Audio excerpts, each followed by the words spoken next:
Hello, আসসালামু আলাইকুম। সাইতুল বাজ ব্লগে সবাইকে শুভেচ্ছা। আশা করি আপনারা ভালো আছেন। তো আমিও ভালো আছি। অনেকদিন পরে চলে এসেছি আজকে সন্ধ্যায় নাস্তা তৈরি করতে। আজকে কী কী তৈরি করব সেটাই জন্য।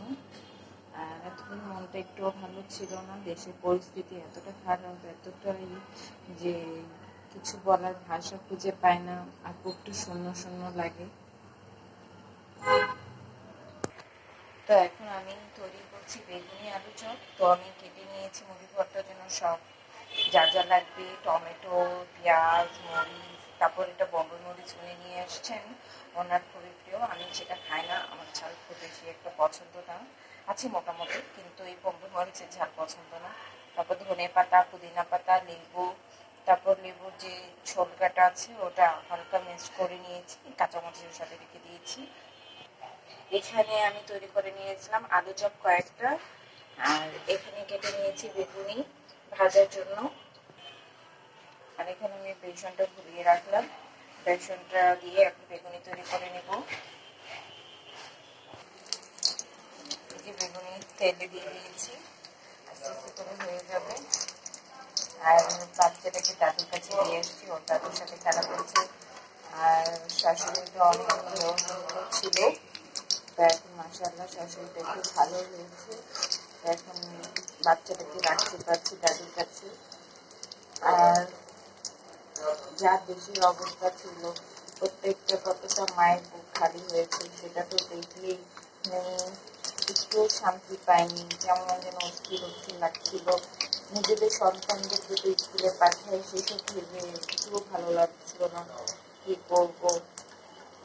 তারপরে তো আমাদের সন্তানদের শিক্ষার জন্য পাঠাতেই হয় স্কুলে, কিন্তু এরকম পরিস্থিতি দেখলে মনে হয় কি যে কেমন বুকটা খালি খালি হয়ে যায়। বাচ্চারা যতক্ষণ স্কুলে থাকে মনে হয় বুকের ভিতরে শান্তি নেই, কখন কি হয় কেউ তো বলতে পারে না। যে এত বড় প্লেন ক্র্যাশ হয়ে স্কুলে কত ছাত্রীগুলো মারা গিয়েছে, সব ভেবে ভেবে আমার একটুও ভালো লাগে না। আপনারা কেউ আমার চ্যানেলটা একটু লাইক করে দেন না, শেয়ার করে দেন না, একটু প্লিজ শেয়ার করে দেবেন, লাইক করে দেবেন। তো এই যে আমার বিরিয়ানিটা এটা হয়ে গেছে, আমি একটু একটু করে দিচ্ছি, একবারে বেশি দিচ্ছি না। তো আশা করি আপনাদের কাছে আমার ভিডিওটা ভালো লাগবে, আপনারা একটু লাইক করে দেবেন, শেয়ার করে দেবেন। আর অনেকদিন পরে আসার কারণে মানে ভিডিও ভালো করে বানানো হয় না, দেওয়া হয় না। আশা করি আদতকে রেগুলার দেওয়া হবে। আর আপনাদের আমার সঙ্গে থাকবেন আপনারা, এটাও আশা করি। আর এখানে উনি এখন মুড়ি নিয়ে আসছেন, এতগুলো মুড়ি নিয়ে আসছেন। মানে আমরা তো মানুষ দুইজন, তো এতগুলো মুড়ি খাওয়া সম্ভব হয় না। তো উনি একবারই নিয়ে আসছে মাসখানেকের জন্য। কারা কারা তো বেগুনের ভাত খেতে বেশি পছন্দ করেন, আমি কিন্তু আমার ভালোই লাগে।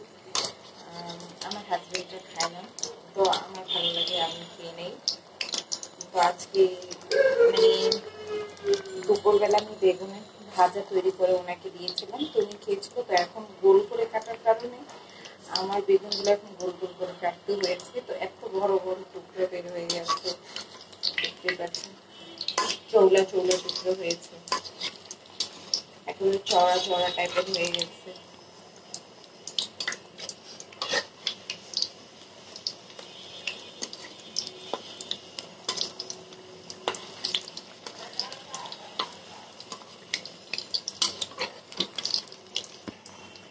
বেগুনিটা এত মচমচে হয়েছে, মানে ভাঙার সাথে সাথে কেমন মুখে নিলেই মচমচ করে আওয়াজ তৈরি করে, খুব ভালো লাগে এরকম টাইপের বেগুনি খেতে।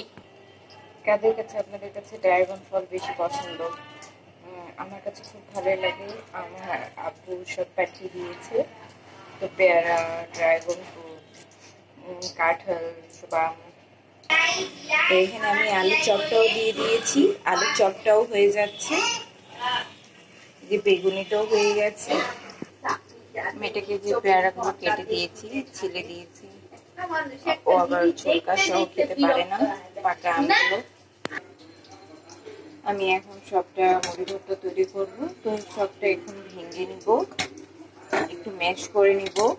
তো আর 2টা শাশুড়ি মাকে দিয়ে আসবো, উনি খেতেও পারেন না, ঝাল বেশি খাবেন না, তো ওনার জন্য এভাবে সিম্পলি দিয়ে আসবো মুড়ি আর বেগুনি, তো উনি ওটা খাবেন। আর আজকাল মানুষের জীবনে মনুষ্যত্ব বলতে কিছুই নেই। এই যে স্কুলে এতগুলো বাচ্চা মারা গেছে, সেই সঙ্গে আপনি যদি মানুষকে দেখতে যান, কত মানুষ একটা পানি আনতে যাওয়াতে 6 গুণ বেশি টাকা চায়।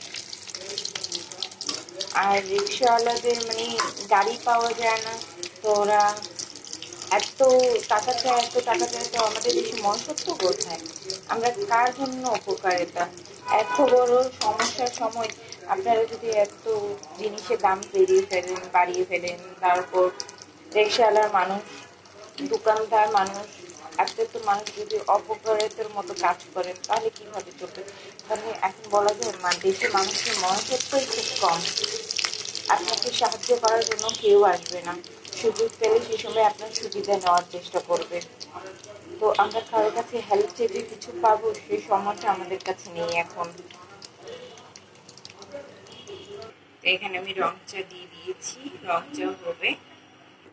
দুধ চাটাও বানাতে পারতাম, কিন্তু বানাবো না, আমার রং চা মুড়ি খেতে ইচ্ছে করছে। তো এই যে আমি পেঁয়াজটা দিয়ে দিচ্ছি, আস্তে আস্তে সবকিছু উপকরণগুলো দিয়ে দেবো। এখানে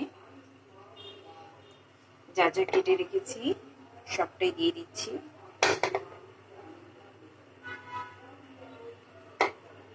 আমার শাশুড়ি মা বলছে তুমি যেভাবে আনো সেটাও আমাকে দিও, তখন আমি ঠিক আছে আমি দিব।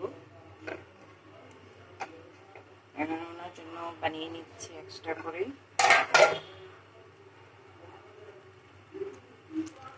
লেবুর রসটা দিয়ে দিচ্ছি, এবার মিক্সড করে নিই।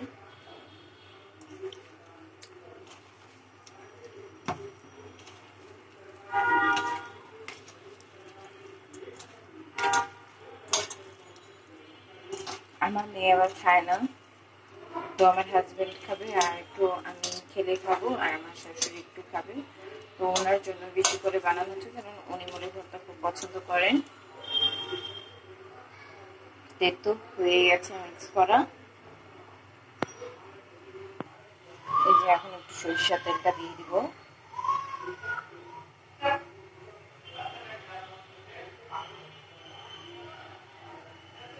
হয়ে গেছে, এখন এটাকে মিক্স করে নিব।